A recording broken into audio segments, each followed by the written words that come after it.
حامدا ونصلیا اما بعد، نماز کا چھوڑنا کفر کا اعلان ہے۔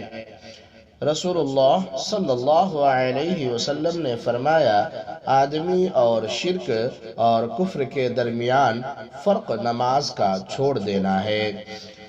صحیح مسلم حدیث نمبر 82۔ اس کا مطلب یہ ہے کہ اسلام اور کفر کے درمیان نماز دیوار کی طرح حائل ہے۔ دوسرے لفظوں میں نماز کا چھوڑ دینا مسلمان کو کفر تک پہنچانے والا عمل ہے۔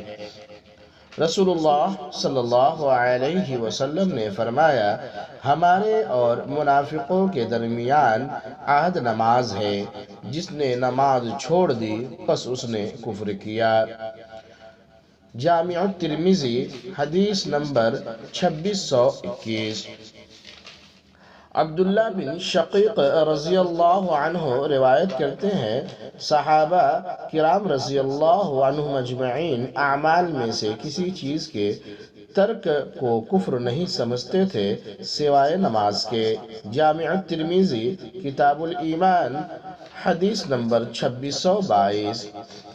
ابو درداء رضی اللہ عنہ روایت کرتے ہیں کہ رسول اللہ صلی اللہ علیہ وسلم نے فرمایا، جو شخص فرض نماز جان بوجھ کر چھوڑ دے تو یقیناً اس کی بابت اللہ کا معاف کرنے کا ذمہ ختم ہو گیا۔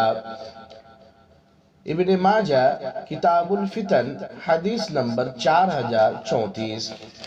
ابن عمر رضی اللہ عنہ روایت کرتے ہیں کہ رسول اللہ صلی اللہ علیہ وسلم نے فرمایا، جس شخص کی نماز عصر فوت ہو جائے تو گویا اس کا اہل اور مال ہلاک کر دیا گیا۔ بخاری مواقیت الصلاۃ حدیث نمبر 552۔ رسول اللہ صلی اللہ علیہ وسلم نے فرمایا، جس شخص نے نماز عصر چھوڑ دی پس اس کے اعمال باطل ہو گئے۔ بخاری حدیث نمبر 594۔